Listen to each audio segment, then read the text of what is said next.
Part of President Trump's success with Israel and Hamas was that he applied pressure to all sides. Does President Trump need to get tougher with President Putin?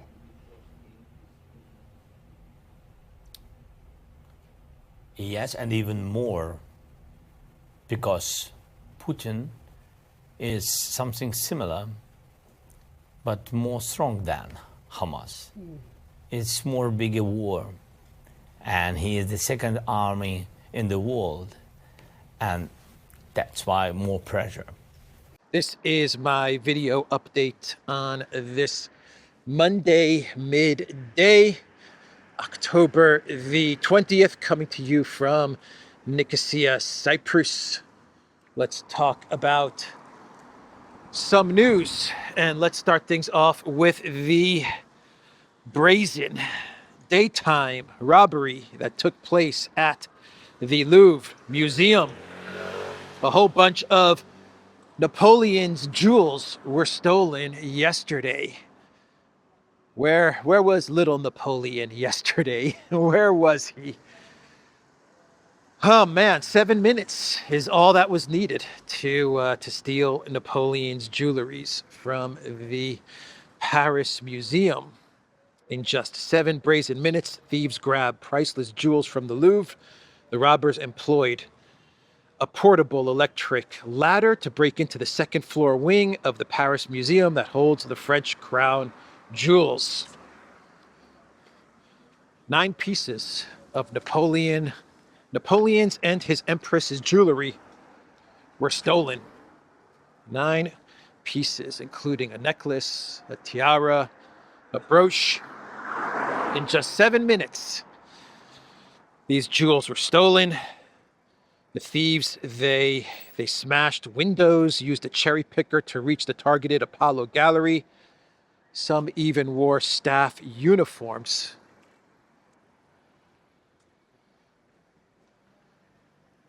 A 7-minute heist. The footage shows masked men opening the displays while visitors were still walking nearby. People were still walking by the display as these thieves were stealing the jewelry. Napoleon's jewelry. Here's the mystery to all of this. The thieves, they did not take the largest diamond, 140 carat, the Regent. That remained untouched for unknown reasons. They just left that 140 carat diamond right there. They did not take this Regent, the Regent diamond. Why did they not take the Regent diamond? Probably impossible to move, huh? If you stole a 140 carat diamond, I imagine it would be impossible to sell. Then again, how do you move Napoleon's jewelry? You would imagine that the thieves must already have a buyer lined up, right, for Napoleon's jewelry. Maybe it's easier to move those pieces than 140 carat diamond. Anyway, a big robbery yesterday in France. The museum was closed for the day as they try to figure out what happened. How did this happen? How did this happen? Not what happened. How did this happen? So the Financial Times, they put out an article on the Trump-Zelensky meeting, and this is very much in line with the Washington Post's article that they published on the Trump-Putin phone call. It's almost like a follow-up to the Trump-Putin phone call that the Washington Post published, where they claim that Putin demanded that Ukraine leave Donetsk, and in exchange for that, he would not press further in Zaporozhye and Kherson, and this was his offer to Trump. And then Witkoff told Zelensky to just give up Donetsk. They speak Russian anyway, Witkoff said, and Zelensky resisted. Anyway, you had that article yesterday from the WAPO, and now you have the Financial Times following up on the Trump-Putin phone call with the Trump-Zelensky meeting. And the Trump-Putin phone call article from the Washington Post cited a European diplomat that was their diplomat that was their source for the Washington Post, and this Financial Times article is citing as their sources European officials. So right there you can see that the Europeans are talking a lot to the media. Now, how would the Europeans know what's going on in a White House phone call, and how would the Europeans know what was going on during the meeting between Trump and Zelensky? They don't. They don't know what's going on. They're either making stuff up, or someone on Zelensky's team, or someone in the White House, but more likely someone on Zelensky's team is calling up the Europeans and telling them what's happening, or what they would like them to leak to the media, right? The narrative that they would like the Europeans to leak to the media. Something like that is going on. But you have the Europeans now being used as references for collective West media articles, which have one purpose and only one purpose: to sabotage and derail the upcoming talks that are going to be taking place in Budapest, Hungary, between Trump and Putin, with Orbán hosting and mediating. So the Financial Times, they published their sabotage piece yesterday with the title, "Trump urged Zelensky to accept Putin's terms or be destroyed by Russia. U.S. President tossed aside maps of Ukraine front line in volatile White House meeting." And the Financial Times has a photo of the Green Goblin looking very, very distraught, very, very sad. Poor Zelensky. Trump did it again. Zelensky went to the White House with optimism that he would get money and weapons to defeat the bad Russians. And just like what happened in his last trip to the White House, where Trump yelled at Zelensky, he did it again, but this time behind closed doors. Poor Zelensky. That's the summary of the Financial Times article. That's the purpose of this Financial Times article: to portray Trump in a bad light, to portray Zelensky in a good light, and to portray a U.S. president that is yelling at Zelensky and that is repeating Russian talking points. Right? They say that a whole lot in this article, that Trump is repeating Russian talking points. They say that about 5 times in this article. So it's very much the picture that they want to paint is what happened when Zelensky was at the White House and they got into a big argument out in the open in front of the media. They want to portray the same thing, the same image, but this time it happened behind closed doors. And according to the Financial Times and their European sources, keep that in mind, these are European sources, according to the FT and these European sources, Trump was very angry with Zelensky, and he told Zelensky, "You're going to lose," which is not a lie. It's actually the truth. If this really did happen, that is the truth. But an angry Trump was throwing papers around and throwing maps around and yelling at the poor Green Goblin. And Zelensky, he said that he can't give up territory. You know, he said, I can't give up territory, Mr. President. We need to continue to fight. Please help us fight. But Trump was just yelling at him. And so that's the FT.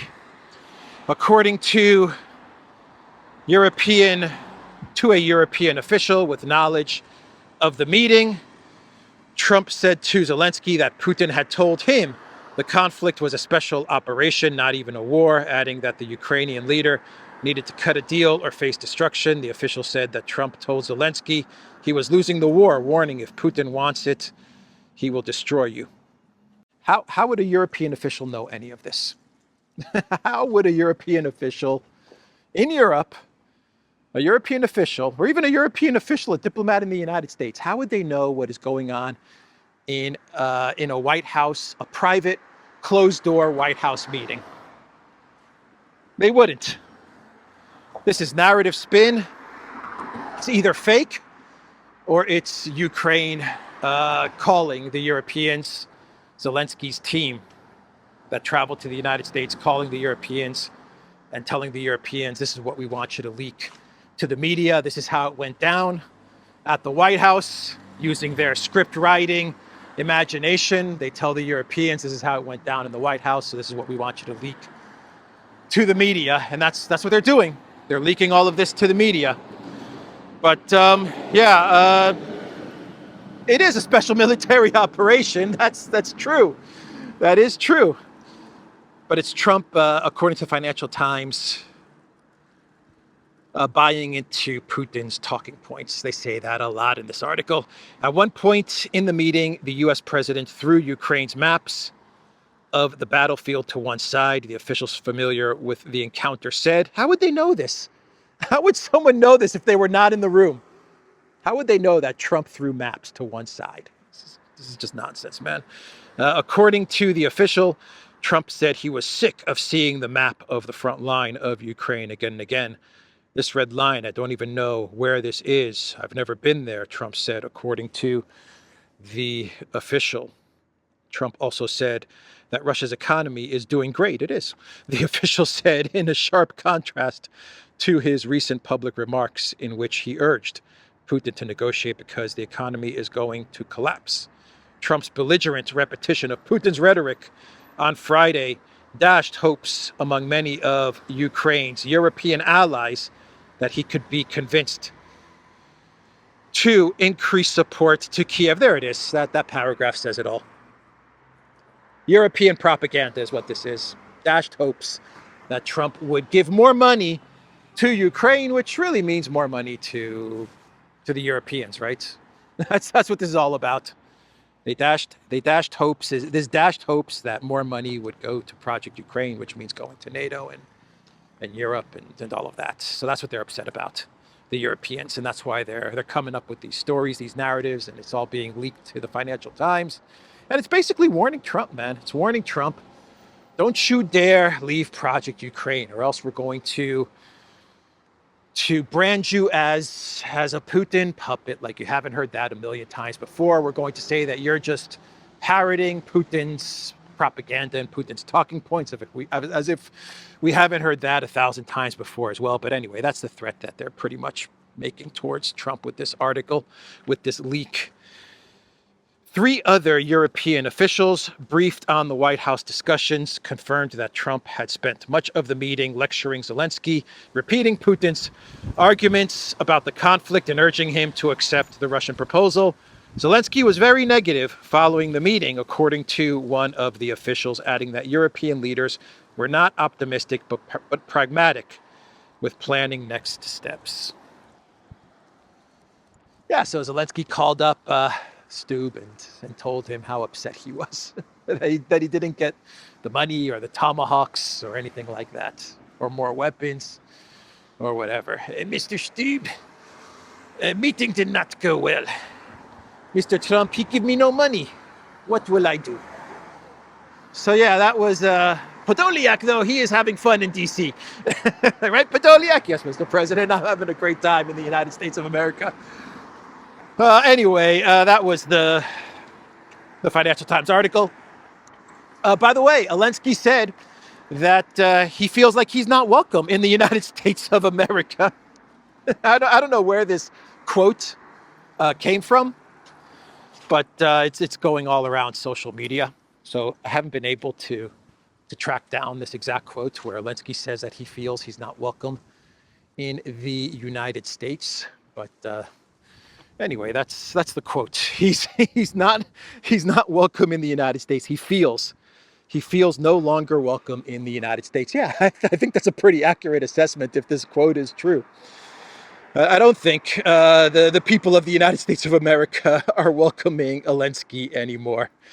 But anyway, I'm not 100% on this quote. The Europeans, they are rallying around Zelensky, showing their support for the Green Goblin, the Undertaker, the Blackadder, the Dark Knight, the Dark Goblin. I'm trying to figure out the nickname, the new nickname for Zelensky. But anyway, the Europeans, they're fully supporting him. Donald Tusk, he posted on X, "None of us should put pressure on Zelensky when it comes to territorial concessions. We should all put pressure on Russia to stop the aggression. Appeasement never was a road to a just and lasting peace." A just and lasting peace means Russian capitulation. Whenever they say those words, they are signaling Russian capitulation. That's what a just and lasting peace means. But Donald Tusk is saying that what needs to be done, his bright idea is that what needs to be done is no pressure on Ukraine, but pressure on Russia. It's a pretty good idea from Donald Tusk, actually. You see, that's why he's prime minister of Poland and I'm not. It's because he's smart, man. He can figure this stuff out. So his solution is to put pressure on Russia. It's pretty smart, man. I wonder why no one thought of that before, Prime Minister Tusk. I got an idea. Here's a good idea that could put pressure on Russia. How about sanctions? How about European Union sanctions on Russia? Huh? That's a good idea, man. That'll put pressure on Russia. Why didn't anyone think of this before? Man, Donald Tusk coming up with solutions to big problems. So Kallas, she announced the 19th sanctions package, which will probably be approved this week. Sanctions package number 19. 19. I thought we were on 20. Why was I thinking we're on 20? I'm losing track of the sanctions package number. So we're on 19. And Kallas spoke to the media. She said that she just finished with another EU ministers meeting or something going on with EU foreign ministers or whatever, EU officials. And she said that they've agreed to the sanctions package. She said, unfortunately, it's not going to happen today, but this week it'll be voted on. She also said they're going to take a look at Russia's shadow fleet and figure out ways to stop Russia's shadow fleet. She said that a lot of stuff going on in the world, she said. She's keeping very busy, Kaja Kallas, very busy. Very demanding job being the European Union's top diplomat. She also said that in the Middle East, there's a stress test for the ceasefire in Gaza. I'll get to that later on in the video.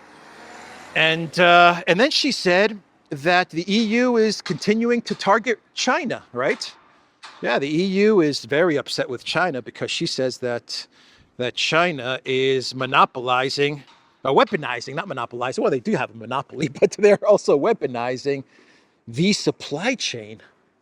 We are expecting this week also to adopt the 19th package of sanctions. Unfortunately, not today, but we have also a leaders meeting coming up in Thursday.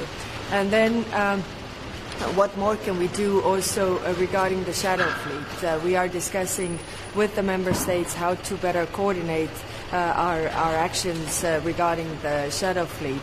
Then, of course, the Middle East, the ceasefire held its first stress test, so I think this is a good first phase, but of course we need to work on what more can we do to have a sustainable peace in the Middle East. And then we have the Indo-Pacific. As you know, we have in November the Indo-Pacific Ministerial coming up, and we are really reaching out to our Indo-Pacific partners, especially considering how China has now weaponized the supply chains, and really this is weaponizing the supply chains is a risk to the global trade. So we will discuss this also. That's right, China. Man, China's bad, man. Very, very bad, China. You know, the Netherlands, seizes Nexperia and China, instead of just accepting it as they should. They should just accept it, accept the fact that the Netherlands can seize any company that they want, that the EU can seize any company, any Chinese company in Europe that they want. They should just accept it. But instead, what does China do? They decide to put export controls, right, to the European Union and to the Netherlands from Nexperia's production facilities located in China. China, man, weaponizing supply chains. Next time the European Union seizes one of your companies, China, okay? Next time they seize one of your companies located in the EU, what you're supposed to do is to just accept it, okay? That's what you're supposed to do. You're not supposed to fight back. Got it? Stop weaponizing your supply chain, according to Kallas. So, oh, by the way, Zelensky, he also put out one of his TikTok videos, and he said after the meeting with Trump and all of the reports about some sort of giving up of territory and something like that, Zelensky said that, if you believe those reports, Zelensky said that he's not going to give up anything, is what he said. But he's ready to meet Trump, Trump and Putin in Budapest, right? And Europe also wants to go to Budapest. They also want someone at the meeting. So Zelensky said he's not going to give up any territory. He's not going to give up anything. We will give nothing to Russia, he said in his TikTok video. And he also, and the Europeans, and he also said he wants to go to Budapest, and the Europeans said that they want to go to Budapest as well. So everyone wants to go to Budapest now to sit in at the meeting. The vassals and the puppet want a seat at the table. Yeah, not going to happen. It's going to be Putin, Trump, and Orban, as it should be. Anyway, Trump was asked about the meeting at the White House and whether all the reporting is true about Putin demanding Donetsk or Donbass, and if it's true about Trump yelling at poor Zelensky. He yelled at me. But Oliak, why this man yell at me? If it was true about Trump yelling at him, evil Trump, bad Trump, yelling at poor Zelensky, and Trump said, no, this is true. But Trump did say that his ideal situation, his ideal solution to the conflict in Ukraine is to just stop everything at the front line, just freeze everything, and everyone can go home, he said, and that's that. That's what Trump would like to see. Just a quick solution to the conflict. We stop where we are, and everyone can just go home. That's what he told the media on Air Force One.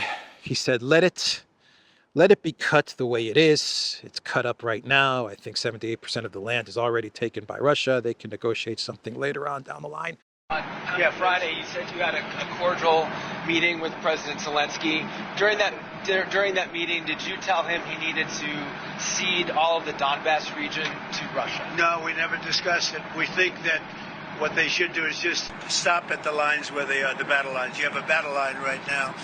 The rest is very tough to negotiate. If you're going to say, you take this, we take that, there's so many different permutations. So what I say is they should stop right now at the battle lines. Go home, stop killing people, and be done. What do you think should happen with the Donbass region then? Let it be cut the way it is. It's cut up right now. I think 78% of the land is already taken by Russia. You leave it the way it is right now. They can negotiate something later on down the line.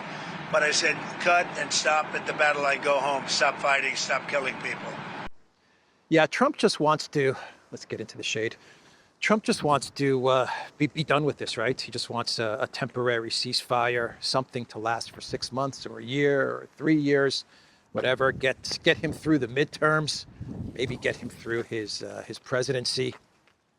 This is the same model that you could say he employed with the conflict, with the war in Gaza, right? Between Hamas and Israel, and just get a ceasefire in place, the 20-point peace plan.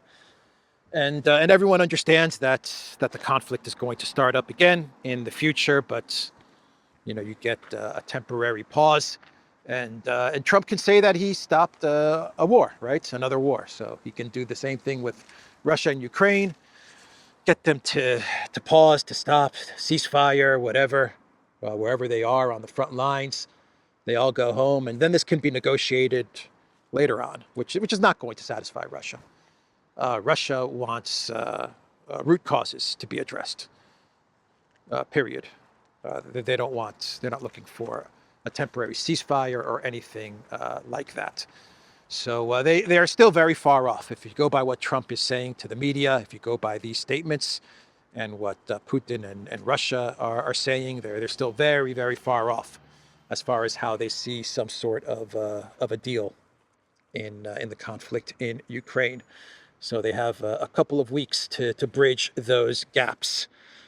But that's what Trump said on Air Force One. And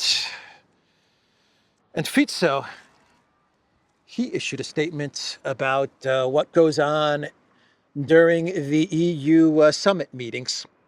And Fico, the leader of Slovakia, he said that we have these summit meetings in the European Union, and he says it's Ukraine, money for Ukraine, loans for Ukraine, weapons for Ukraine.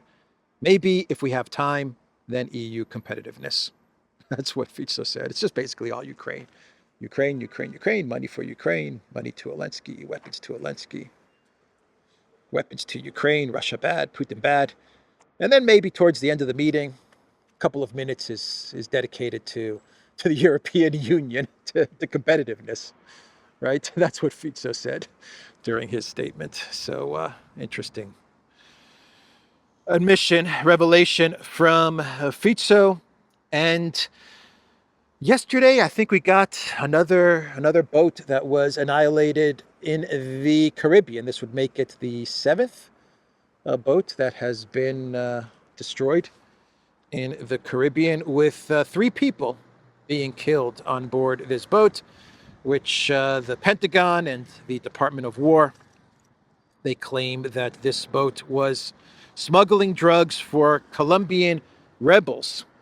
It was the 7th known strike in President Trump's military campaign of attacking rather than arresting those suspected of running drugs in the Caribbean.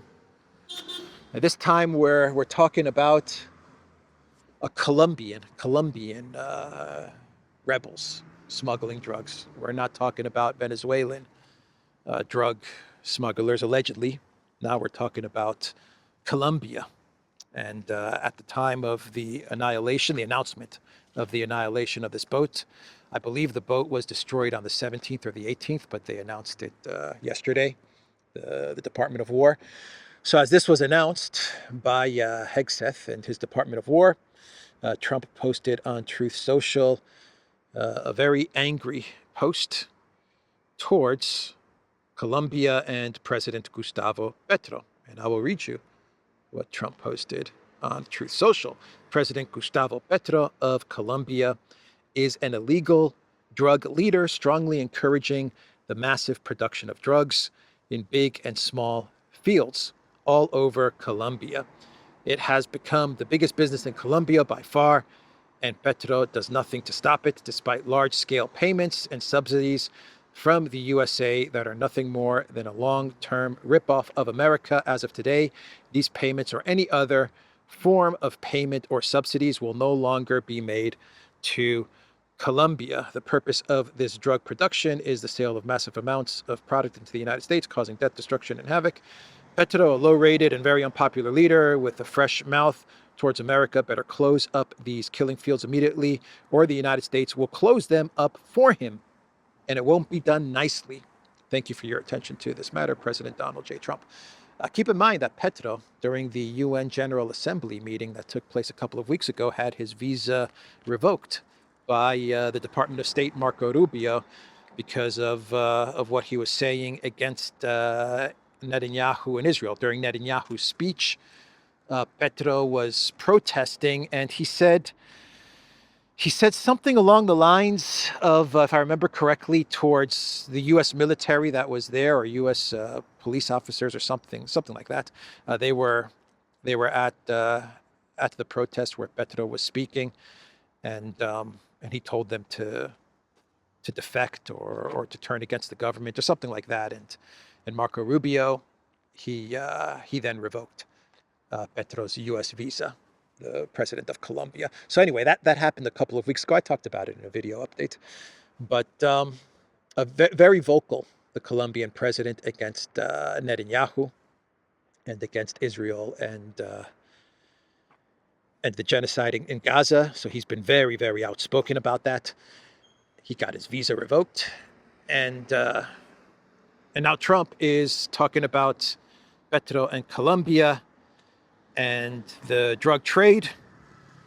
And he's threatening Colombia. So he's actually threatening Colombia, which he doesn't need to do, to be quite honest, because if the border is closed and secured, then all the United States really has to do, if they believe that Colombia is involved in the drug trade, is just stop the money. That's it. You don't need to do anything else. I mean, if you have your border already secured, if nothing's getting in, right, then all you have to do is just stop the subsidies and just leave it there, man. You don't have to do anything more, right? So anyway, that's the situation there, and that takes us to the ceasefire in Gaza, which is being tested. It is being tested, and cracks are showing already in the 20-point peace plan, phase 1 of the ceasefire. Now, Israel claims Hamas violated the ceasefire. Israel is now launching operations against Hamas in Gaza because they're saying they violated the ceasefire. And it looks like the first cracks, the first big visible cracks in this very fragile ceasefire are starting to show. Israeli security minister calls for return to war in Gaza. Ben-Gvir's demands come after Israel accused Hamas of violating the ceasefire brokered earlier this month. Here is what Ben-Gvir said. I call on the prime minister to order the IDF to renew full-scale fighting in the Strip at full strength, Gvir said in a statement on Sunday. The false belief that Hamas will change its ways or will even abide by the agreement it signed is proving to be dangerous to our security. The Nazi terrorist organization must be destroyed completely, and the sooner the better. So that is the statement from Ben-Gvir. So I think if I had to say what's going to happen, which is hard to predict, I would say that they'll find a way, the Trump administration will find a way to keep the 20-point peace plan going for a little bit longer. I don't know how much longer, but they'll find a way.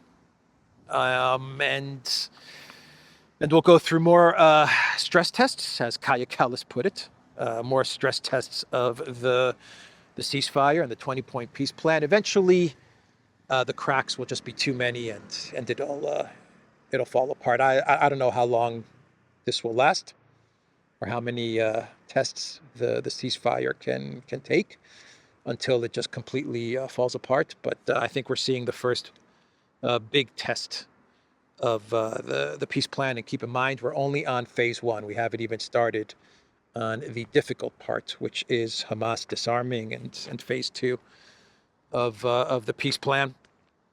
So anyway, that's that. And I guess I think that's everything. Oh, like the video, subscribe to the channel, and yeah, that's it. Subscribe to the channel, like the video. Man, I'm not good at that stuff. Anyway, let's do a clown world, and we can wrap this video up. Yesterday, Trump posted a lot of memes.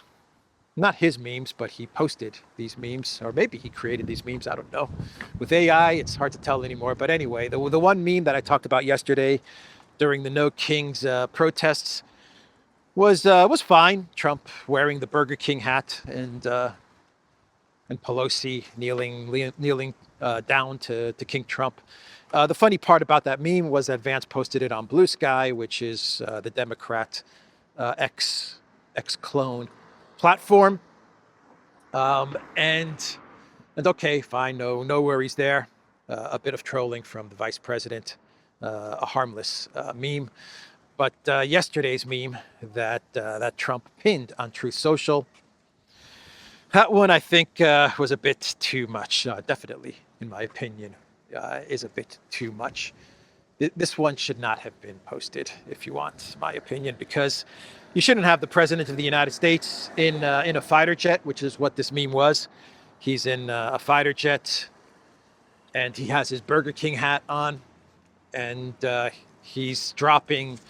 Some people say it's poop, but it looks more like dirt, if you want my opinion, on American citizens, on protesters. Even if they are protesting you, they still are American citizens, and you are their president. And this was not a good look. Should not have been posted by Trump on Truth Social and pinned to his account, but there it is. I'm not going to play the video, actually. I'll put screenshots of the video, but I'm not going to play the video because I don't know. I don't know. I really don't like this video, to be quite honest. I'm not a fan of this meme. But anyway, that is this AI generated video. Anyway, that is today's video. The Duran.locals.com, Telegram, Rumble, X. That's where you can find me. We are also now on Substack. Just look for the Duran on Substack and you will find us there. Alexander posted the first article. Let's cross.